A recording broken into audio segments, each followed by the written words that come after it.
Jump off that exhausting hamster wheel and into balanced living with Dr. Marissa.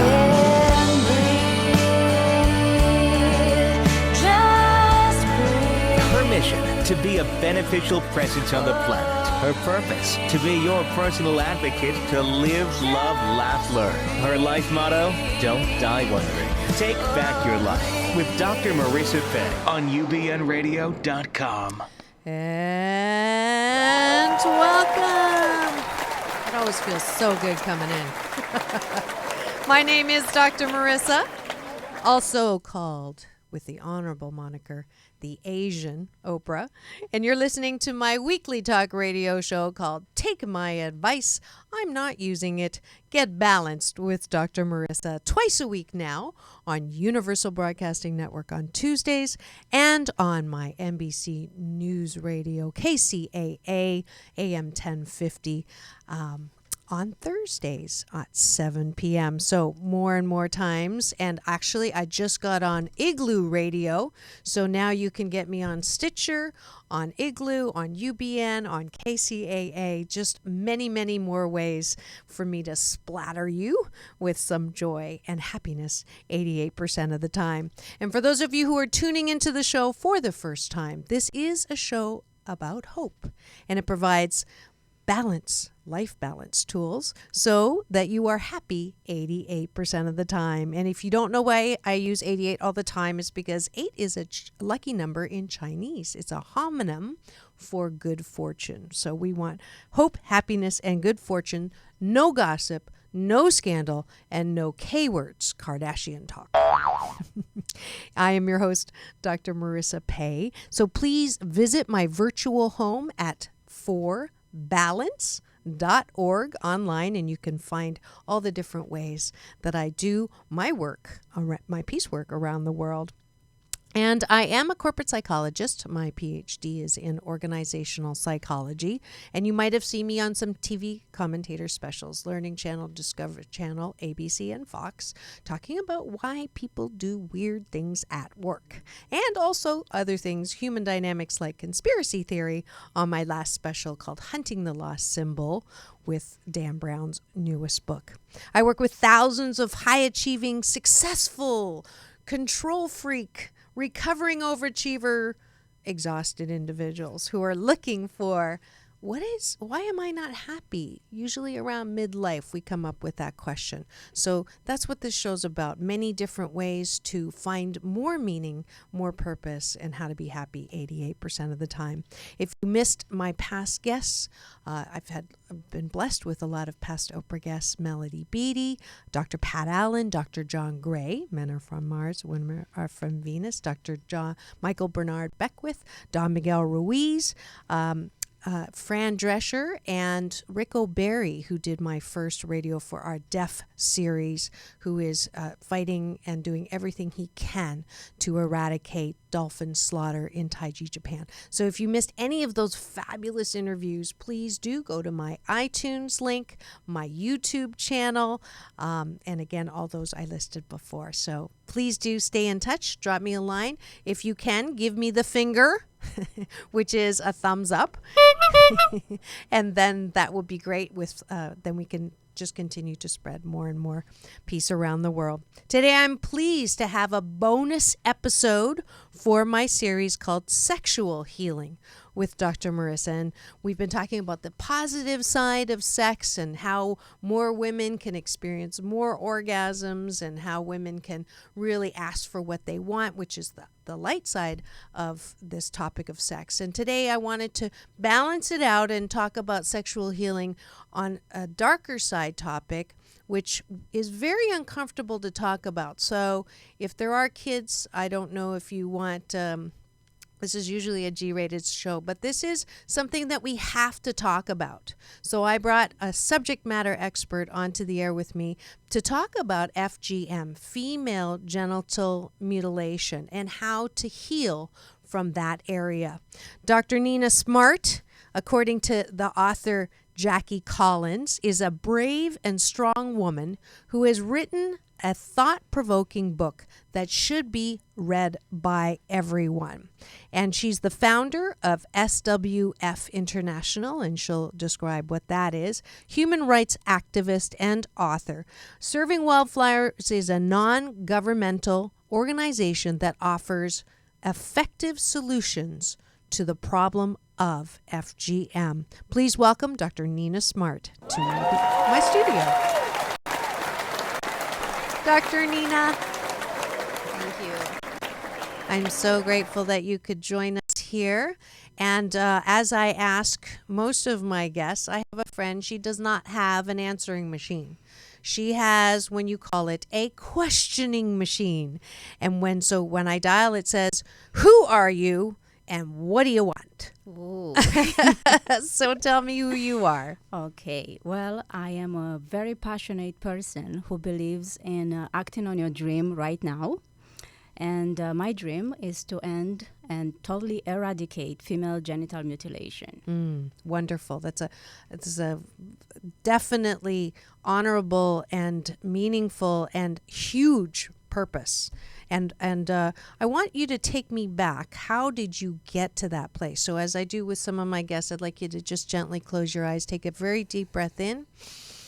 We're going to time travel back. You don't look that old, so we're not going to go that far back, but we are going to go back a little. And I want you to help me understand, how did you ever get to FGM. this mission? Yes. Well, I am asked that quite often simply because there are many other harmful traditional practices like breast ironing in Cameroon and the removal of the uvula in Algeria. And of course, you know about the foot binding in China, Yes. which has been abolished. So why FGM and not why some of the other ones?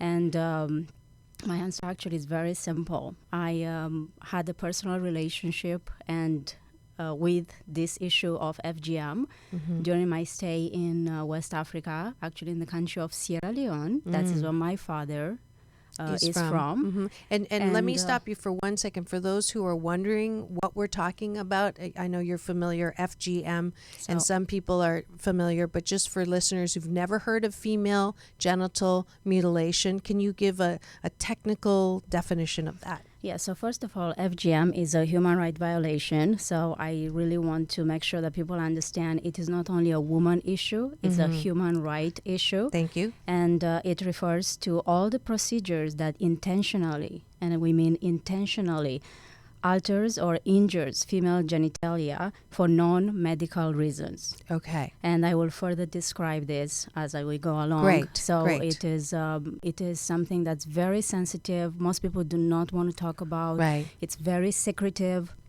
And when I do presentations on FGM, I refer to the 3 S's, which is the secrecy, sexuality, and solutions. And of course, I like Great. the solutions Of because we are course. talking about balance. Yes. And with such a difficult topic to discuss, it's important to make sure that people understand that there are ways to actually combat this practice of So FGM. again, because I put the moose on the table, that's my Canadian version of elephant in the room. You're talking about, because you gave the technical definition, but you're talking about women who are at birth. Is it at birth or at a certain age? What happens to them in Sierra Leone? In Sierra Leone, it doesn't happen at birth. There are many countries in the world that actually experience this, where the women or the young girls, they have to undergo FGM when they are 1, 2, and then later on in life, because the genitalia develops just as the girls grow. But in Sierra Leone, it happens at puberty because it's part of a initiation into a secret society. And luckily, I missed the special because at the age of 12, 13, I was in Romania. And this is where my story comes in. I was born and raised in communist Romania. My father was one of the first African students in Bucharest. And I later went to live with him and his family. And actually, I was in Nigeria, and I lived in Lagos, where he was a diplomat working for ECOWAS. So during my teenage years, I didn't have the opportunity of being initiated into the secret society in Sierra Leone simply because we were not living there. Okay. Now, if you had been there, Yes. tell me what happens. So when you are in Sierra Leone, most girls, they have to undergo the practice at the age of starting from 12 to, let's say, 17 or even older. It is actually parents or fathers or brothers or uncles, they have to pay for the practice. So it is an economic practice where most times the girls are taken out of school. So instead of them being able to continue their education, all the money that should have been spent for their education is spent and given to the secret society for the process of initiation. So the woman has to be, well, the girl has to be changed into a woman by having her genitalia cut or fixed. So it is a very important... So they cut out... There are different kinds of types of FGM. And in Sierra Leone, they cut off the clitoris. And they also cut off part of the inner lips. And it's called excision. And it is done as part of this initiation process. Okay, so help me here. Yes. It's a ritual to enter womanhood. Correct. But you take out the things that are vital to a woman. Help me with this doesn't make sense. This is a very traditional practice in the practicing countries. Okay. So everyone believes that in order for a woman to be acceptable for marriage, especially, Right. she needs to be clean. She needs to be ready for her husband. So the practice of FGM, or how it's sometimes called female circumcision or female genital cutting, is considered to be a healthy practice. It's considered to be necessary for a woman to be ready to become a mother. And most people believe that it enhances fertility and it assists with childbirth. Also, it's done for religious reasons, although Islam does not mandate the practice of FGM. However, it is wrongly believed that as a Muslim woman, you need to undergo the practice to respect your tradition. But of course, the unspoken truth about FGM is that this is done to control women's sexuality. And so they cannot have pleasure. Is that that's the main reason, because by taking out the most sensitive part, by cutting it out in a very ritualistic way during the initiation into the secret society, then the woman understands that her role is to serve the husband and then become a good mother and to never have the desire to be sexual and especially demand sexual pleasure from her husband. That goes against everything that I'm doing in my series. And it is very. I did my research in the Parliament of Sierra Leone, and I interviewed a lot of the women who have undergone the practice. I've also interviewed some of the politicians who should be passing legislation against the practice of FGM because it is part of the the international laws that FGM is a violation of human rights. United Nations, right? Yes, of course, since 1984. Okay. And unfortunately, FGM is such a central part of the culture in Sierra Leone. And they believe so much in the power of womanhood that is established when the girl has to undergo the practice and she withstands the pain and she proves that she is worthy of being part of the society. And there are a lot of secrets and other benefits of becoming a member of the secret society. However, FGM is the ritual of initiation into womanhood. Right. And that is the sociological reason given. So there are many. That's the most common question that we get. I have made presentations in the U.S., different universities, and of course in Europe, in Romania, that's where I'm from, and also in India. And the question that I always get is how? Why would they want to do that? Right. Unfortunately, most women in Sierra Leone, it's about 98% of the Sierra Leonean women, with the exception of the Creole women, which is the tribe that does not practice FGM, which is a very small tribe. Right. They not only uphold the religion, the practice, but they believe in it. They protect it. FGM is almost the national symbol. Actually, the cultural symbol of Sierra Leone is the mask worn by the woman, which is called sowe, and she is the woman who performs the cutting.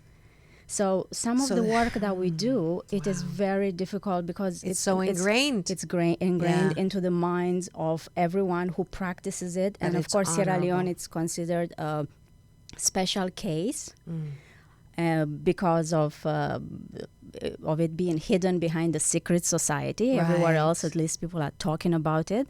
But it seems that slowly we are breaking through, and we have some wonderful local activists who are working through their organizations. So that is something that I'm very happy about. So it's not impossible. Dreams do come true. Yes. It's I slow, was but wondering why Sierra Leone. So thank you for answering that question. It's because that's a fundamental and deeply ingrained belief system, Yes, it BS, is. that needs to get eradicated. And it is.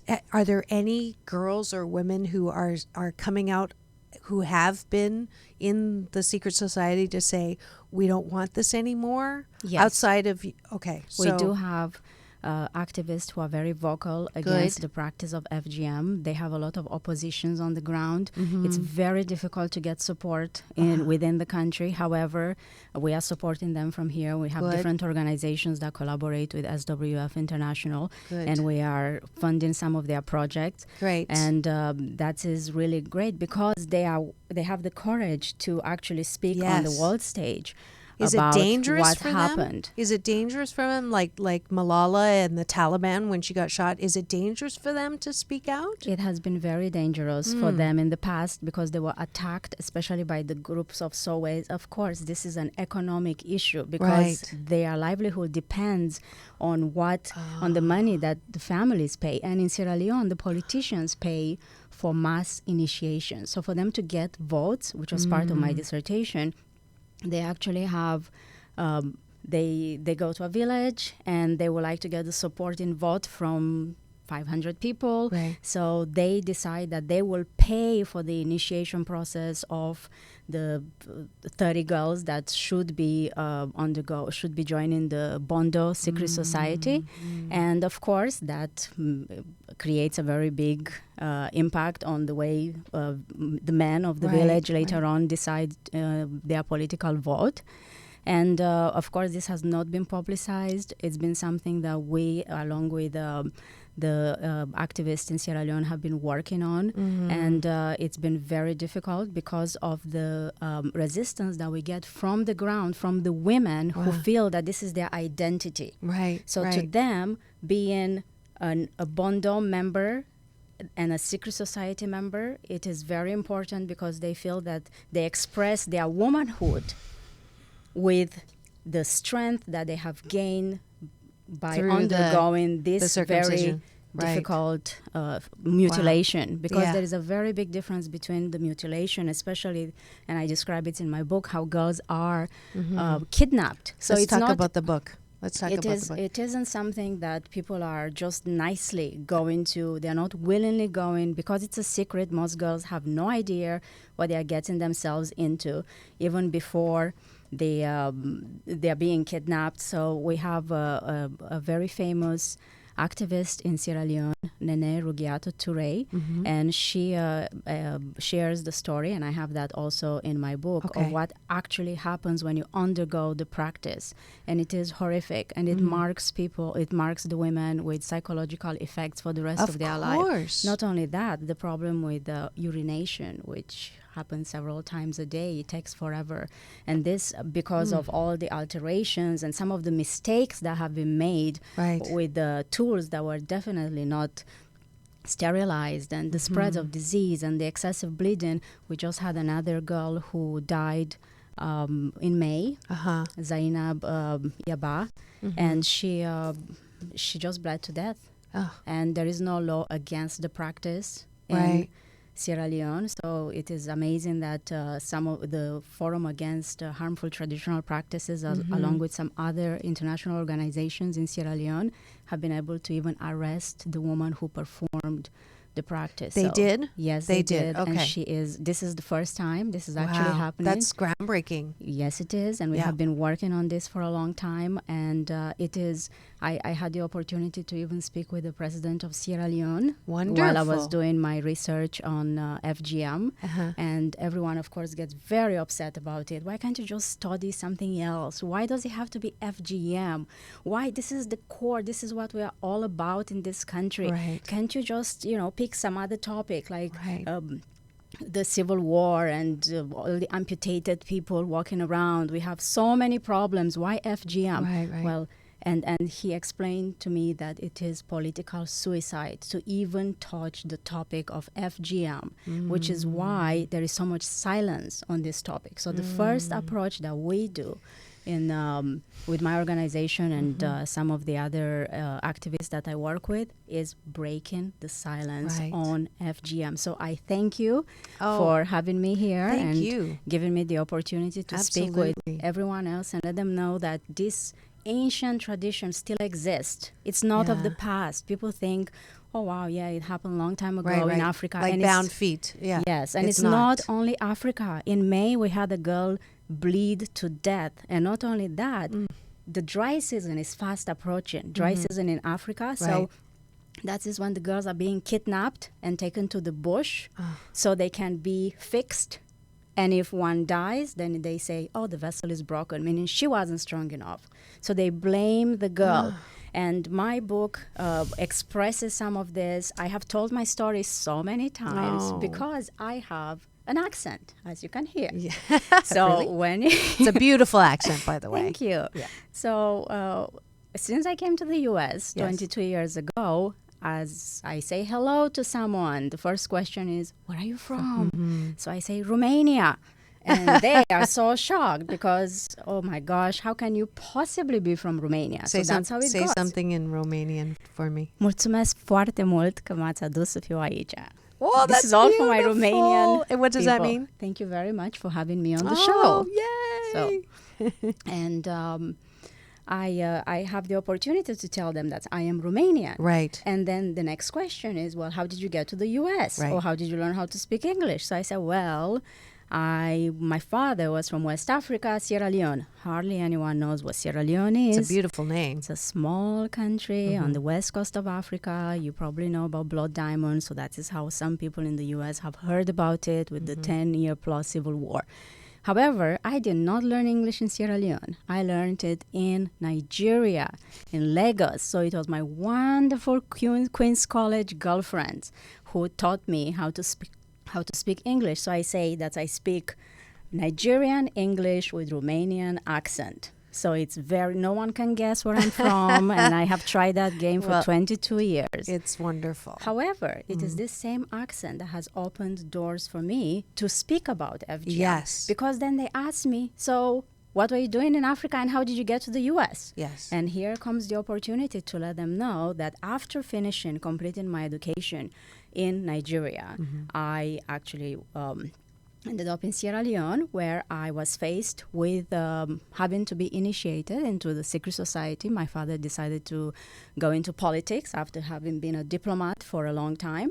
And a diplomat's daughter could not be against a parliamentarian's daughter, especially someone who was called white all the time. Right. So the race issue played a very big role because although my hair is so curly, I was considered white, Opoto, Oibo. This is what I was called all the time. What was your mother's heritage? My mother is from Romania. Okay. My mother was not with me in Africa. I was there with my African black family. Okay. So I was the only one who looked very different. And so it became a curiosity point for the women from the secret society to want to have me initiated to see if I'm going to be able to resist. Hey, can a white person be able to pass through our initiation? Because this is the strongest secret society in Africa. We have the secrets to how you can become a woman. So it was a very difficult, challenging, and scary time. I bet. And How old were you? I was 19 at the time, Okay. which expresses the fact that I stand firmly against the United Nations trying to go according to the age of consent, which is what is happening in Sierra Leone right now, thinking that a girl after 18 can make a choice whether she wants or she doesn't want to undergo the practice. In Africa and many parts of the world, a girl does not have a choice. Right. It is her father, her uncle, or her brother who That's makes an that American choice. thing, right? So 18 is an American thing. Yes, It's that not a is world not- thing. It's Right. not culturally relative. Okay. So it is very important that that we stand against the practice of FGM GM, and no matter not- what age. No matter what Right, age. right. I was 19 and a miracle happened. I had a way out, and this is what my book is about. Oh, and good. what I did with that opportunity, coming to the America and being able to be educated, although I wasn't allowed to go to Romania and study, be in medical school. You asked me, is it a PhD or is it MD? All right. So it is a PhD. Initially, it should have been an MD.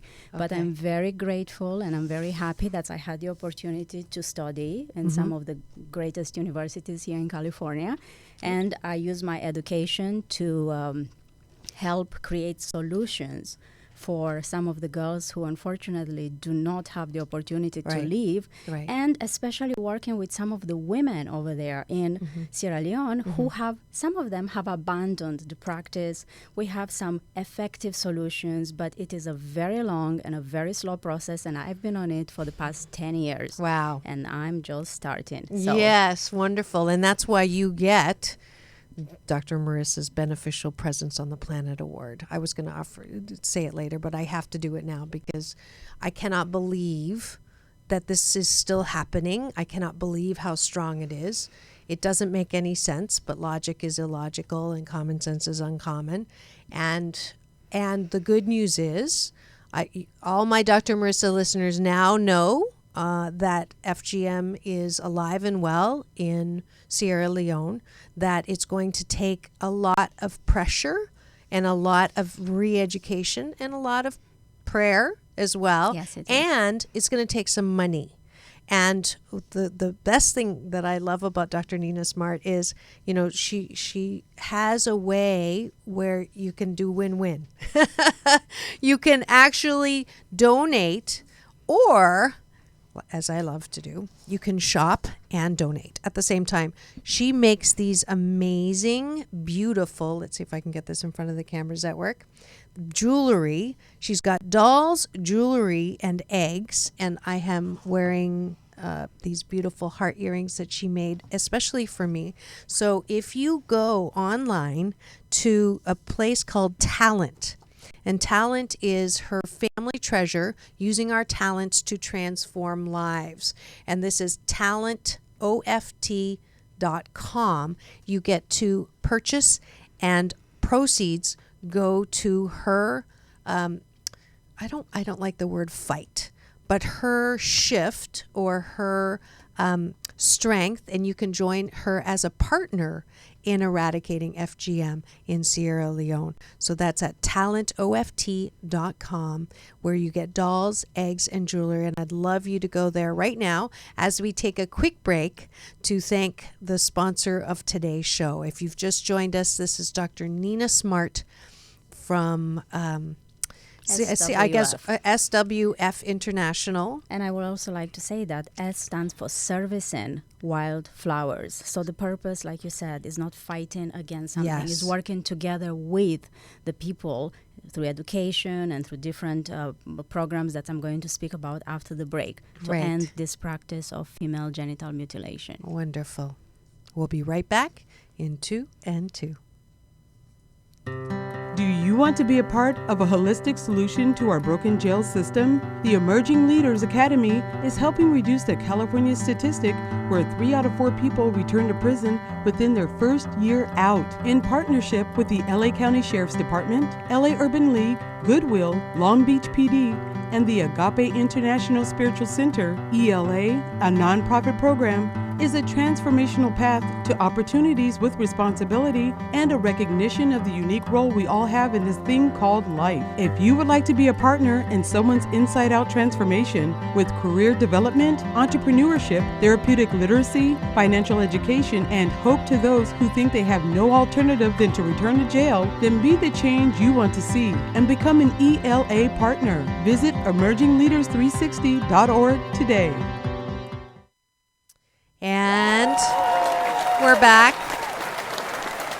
If you just tuned in, you are listening to Take My Advice. I'm not using it. Get Balanced with Dr. Marissa. And today we are continuing another side or another angle of sexual healing series with Dr. Marissa with my special guest, Dr. Nina Smart, who is here just with this unbelievable, fascinating, and horrific story or truth of what's going on in Sierra Leone right now, where they are excising or cutting away the clitoris and the inner lips of women as part of a secret society that ironically symbolizes becoming a woman. And for various religious and tradition reasons, as well as economic, it is believed that this by cutting away, they are establishing the woman in a powerful way, again ironic, to be mothers and to service or serve their husbands by not being sexual or not expressing their sexuality, and certainly not being able to feel an orgasm or anything that would be pleasurable for that woman. Not only is it not pleasurable, but there's problems obviously with sanity and dying from the actual procedure, as well as being in danger from actually speaking out against this, even though it is a human rights violation by the UN. Problems with urination. It is just wrong in many, many, many different ways. And so Dr. Smart has been enlightening us. Thank you for that. And she wrote a book. I asked her to actually read a little bit from it. It's called Wildflower, the true story of a Romanian girl in Africa. So this is an autobiography, fascinating, with many, many different aspects of both FGM and what's going on in the world, and I'm sure diversity as well. Yes, so go ahead and read from the book. Thank you. And I also wanted to say that I say a Romanian girl because while I was in Nigeria and in Sierra Leone, most people saw me initially as an outsider. Yes. And I maintained some of the values that I grew up with in communist Romania. And then I transformed some of them to adapt them to what I met and to my friendships in Lagos.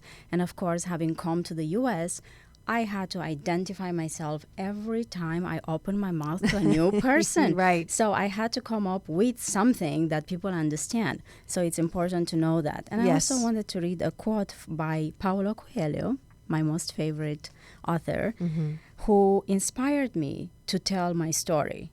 Because he said, tell your story and be an example to others. Tell everyone that it's possible. And then others will find the courage to climb their own mountains.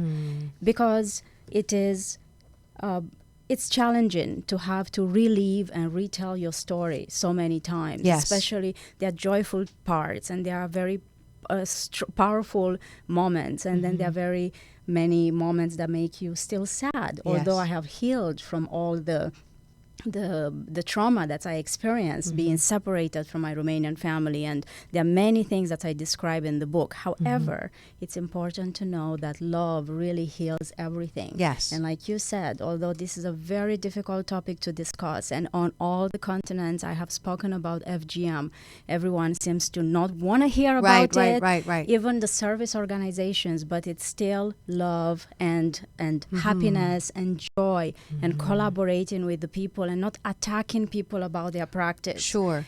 That's very important. So I'm going to read a part please. that speaks about love. Okay, good. So he understood how much I was afraid to be kidnapped and forced into the bondo, although his parents never even suggested for him to join the male version of the secret society.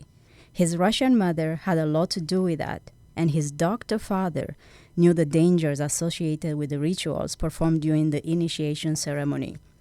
It was very confusing for me to deal with the strong feelings I had for Paul.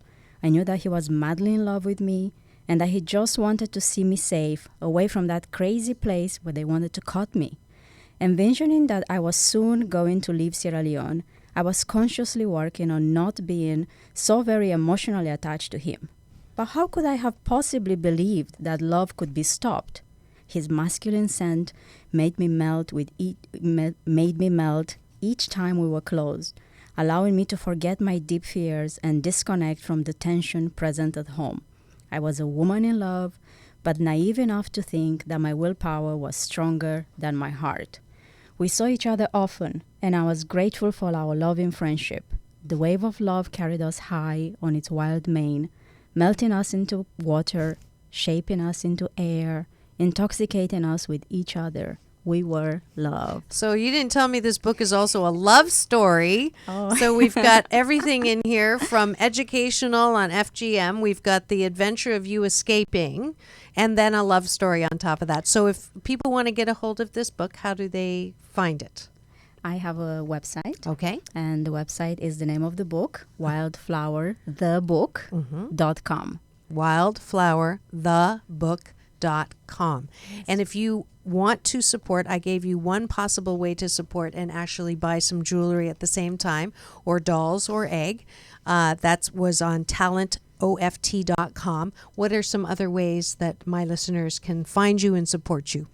We have the organization that just celebrated 10 years from July 13, 2004 on Sunday. Yay. And that is swfinternational.org. So Service in Wildflower International. And we have different programs that collaborate with our partners in Sierra Leone. And I specifically work at this point only in Sierra Leone, as I explained the challenges of dealing with that. Well, it's the root. I think it's a very strong root that you have to dig out. Yes, and it's been very difficult, and it's been dangerous for myself as well when I go back to visit. However, we have to continue to be courageous and stand up so other people may not die like Zainab did only a few months ago. And we do have programs. If you go to SWF International, we do have some of our programs that work, and it gives you indication on exactly how your dollars can actually help and go directly to the people, to the women in Sierra Leone, to some of the activists that I work with on breaking the silence, on education. We do have education that we provide free for both boys and girls, over 500 children at one of the schools in Freetown, Sierra Leone.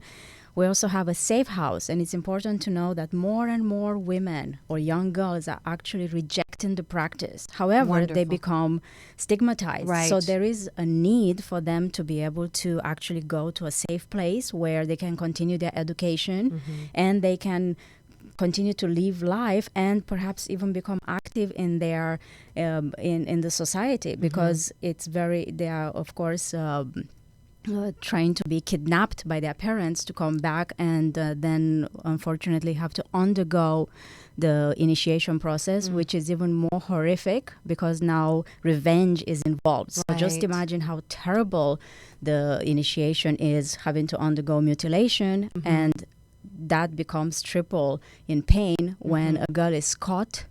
So we are trying to provide a safe place for them. There is an organization that is called AIM, and everything is on my website for affiliates. And of course, it's very they are very efficient in protecting the girls who actually are able to escape. And we have a lot of projects that need funding. And let me just put the moose on the table on that one. For those of you who are saying, "Oh, Dr. Marissa is asking us for money again," I have a lot of organizations that come on my show that I believe in, and money is just fuel. All right, it is for many people. It's like, well, I can't really, what can I do? I can't fly over to help, or I can't. your money is your commitment and your ability to actually help in things like what Dr. Smart is doing in this organization that actually makes a difference in stopping a practice on the planet that is not good for the planet and for all of us. And then for the other part of my listening audience, my new listeners, I'm sure, because my existing listener audience would never say this, and that is, I hear it all the time, but we're in America and there's enough people in America that need our help, so why are we giving money to people across the ocean who we have to help in America? And that moose on the table, by the way, I'm not going to shoot it, but I'm going to sit that moose right up and say, number one, you can help everywhere. We are all connected. There's not either or. So $1 here and $1 there will make a difference.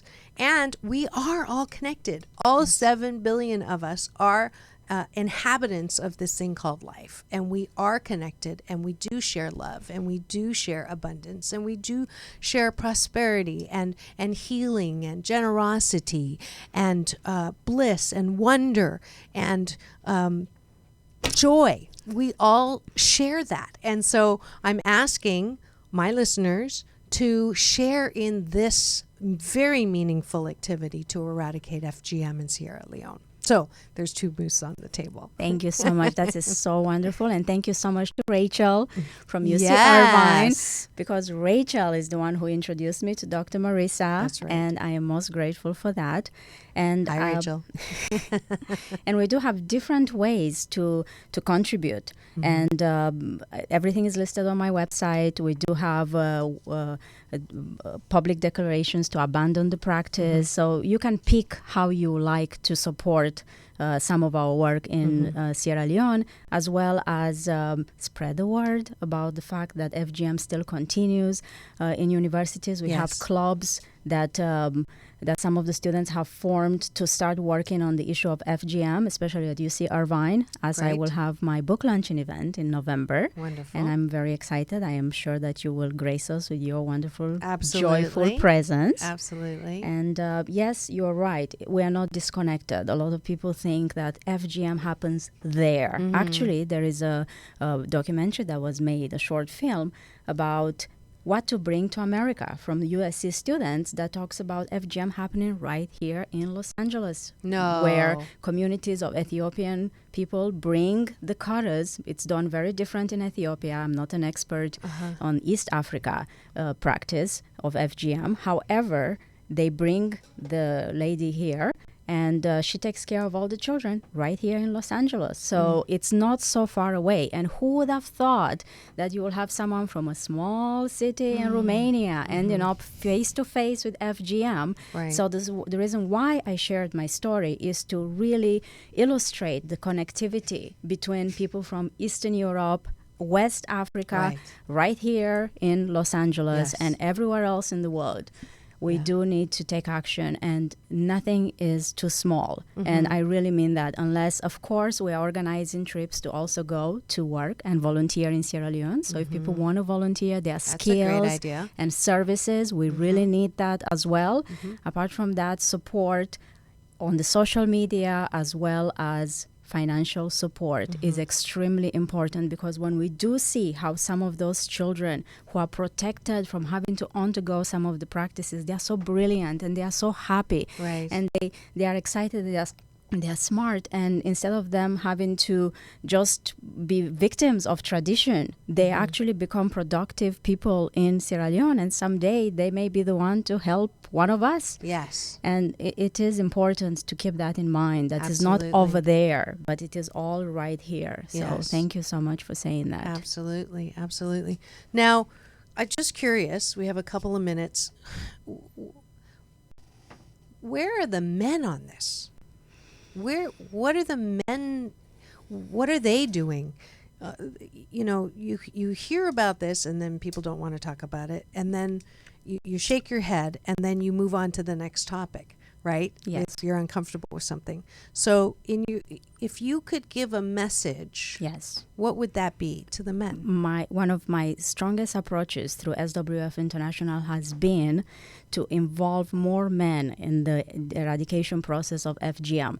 And it is critical to the eradication process because the people who actually continue the practice are the men, because they are the ones who pay. In Sierra Leone, unfortunately, most women don't really have the money, so the mothers and the daughters can really take care of it. So it is the men and their honor that is on the line, which is why FGM continues. It's the cycle. So we do have some young men that have joined, and when I interviewed them the last time I was in Sierra Leone, they have expressed their desire to marry women who have not been caught. Okay, that's especially good. with the use of internet, and everyone has a cell phone. Now they know that this is not really how everyone else in the world lives. Right. It's important to know that, because that is the norm in Sierra Leone and other parts of the world. Right. And this being a very taboo topic, the fact that we can even talk about it. I remember when I was interviewing people in the parliament of Sierra Leone, most of them being men, Right. and I asked, well, can you tell us how come you are not deliberating the issue of FGM? And they will start laughing because they felt very uncomfortable and they didn't want to talk about it. So they laughed. And they will laugh about it, especially since they knew my story and since my father was also part of the parliament. And it was a very challenging position that I was in, and I was warned not to ask some questions. And my whole research was about FGM in Sierra Leone. Right. So I had to ask the questions, and I went twice for my research trip. And so some of them that actually spoke on the parliamentarian floor against FGM are not in the parliament anymore. Okay. It is a very... That's not good. Of course, because So they it is so a they big spoke taboo. about it, They, and they're no longer they there. are no longer in the It's- parliament. And apart from that, of course, there is nothing. There is no debate on the issue of FGM. It is it's very convenient for most men in West Africa, or let's say Sierra Leone, to take the position that this is a women issue, which is why I started by saying This is FGM not is a a woman human issue. rights issue, because Right. it affects everyone. If the woman keeps bleeding and she has so many complications, Right. and the psychological impact that follows you your whole life, Right. this is something that impacts the whole family. So it is not only the girl who undergoes the practice. Right. It is just mutilation of the whole family, Right. of us as people. Right. And implication of men is very important. We do have some amazing supporters. In fact, my major supporters in the U.S., some of them are men. And I'm very Okay. excited about that. The That's Rotarian great. Club in Newport Beach, where I had a lot of people give us wonderful support. And of course, a lot of Wonderful. women organizations like Sor Optimist International. Great. So Well, we're going to get the California Women's Conference involved in this too. That I would just be made up my mind Thank right here. you. Michelle Patterson, you did you hear that? So we can definitely, because if this is it is a human rights issue, Yes. but it is definitely a woman issue too. That not only just the average woman, we've been talking about how to make pleasure an okay thing and make it a G-rated or a G-spot rated topic. Certainly women who don't even have a choice and feel like in order to be a woman, they have to have their clitoris cut out. It's mind-boggling to me. And that is just type 2. So there are other more severe types like infibulation. And I have all this information on the website. Great. So it is important to know that that the level of FGM really varies. And again, it doesn't happen only in Africa.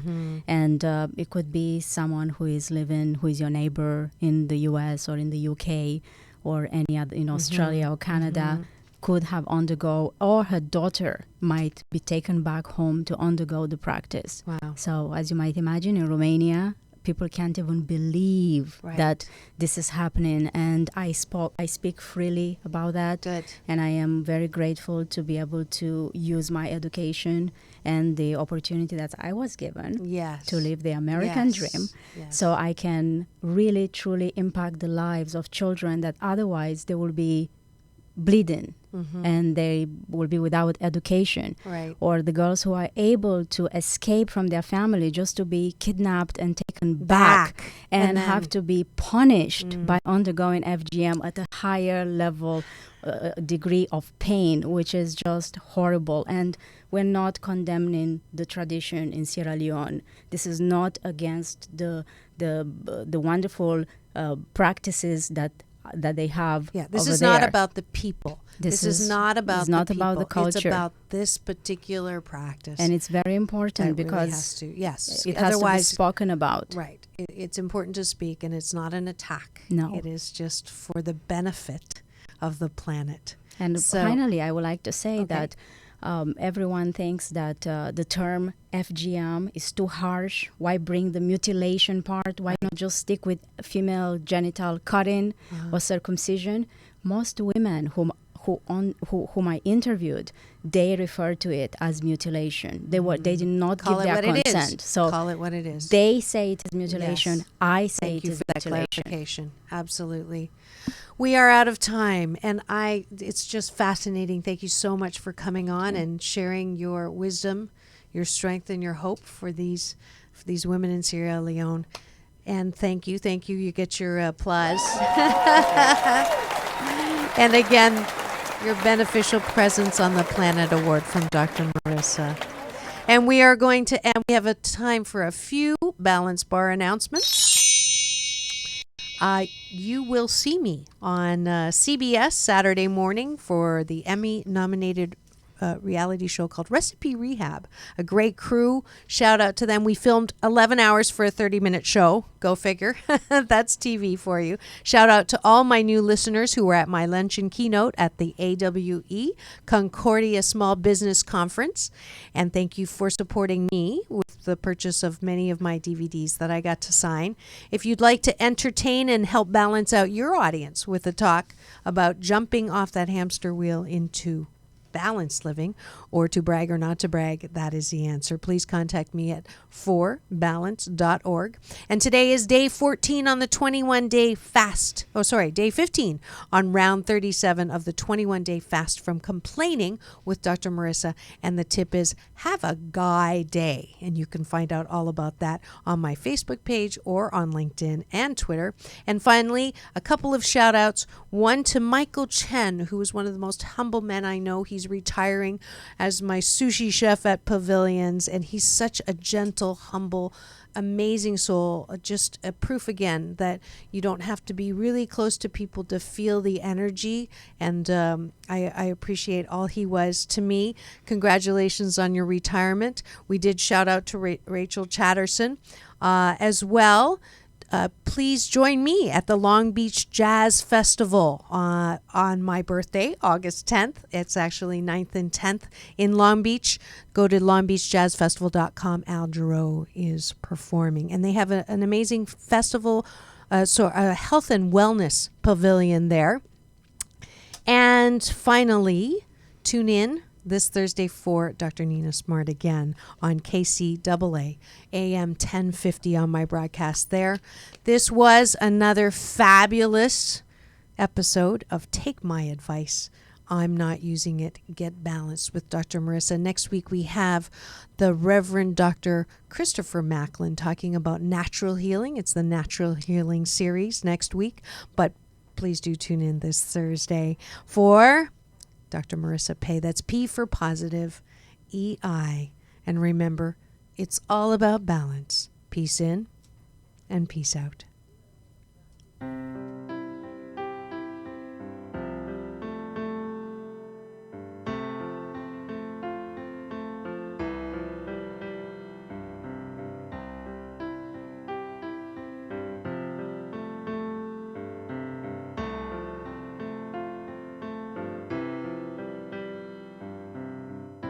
Learned to cry at an early age. People around me, my heart in a cage. Life was a book, don't turn a page. I couldn't see past my